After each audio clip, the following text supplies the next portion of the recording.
Chers juges, chers parents, chers professeurs et chers amis, aujourd'hui je vais vous parler de l'apartheid en Afrique du Sud.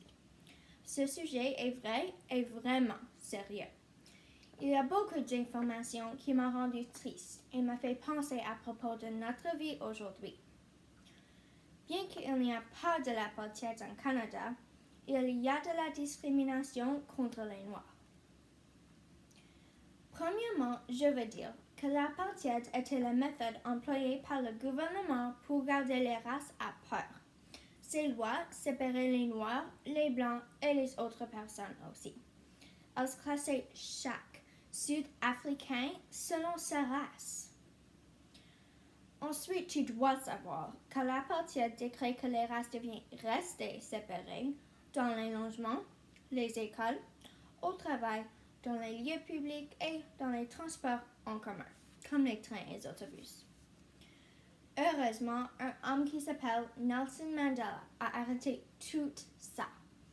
Il était né le 18 juillet 1918 en Umara, Afrique du Sud. En 1962, Nelson Mandela a été surpris par la police et mis en prison pour comploter contre le gouvernement. Il a été libéré en 1990 et a continué de se battre pour les droits des Noirs.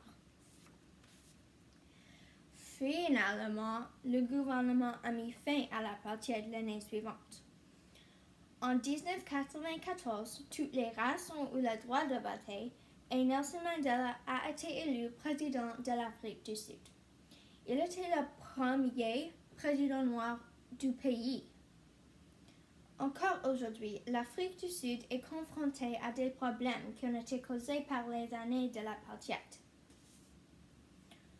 En conclusion, je vais vous parler de mon action d'aide. Ce printemps, moi et ma famille sommes allés en Afrique et avons aidé beaucoup de gens.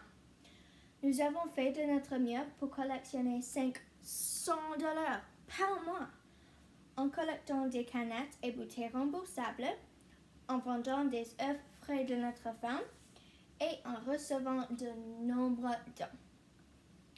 Nous avons collecté de l'argent pendant 2 ans et avons épargné environ $21 000 en tout. Merci pour m'écouter.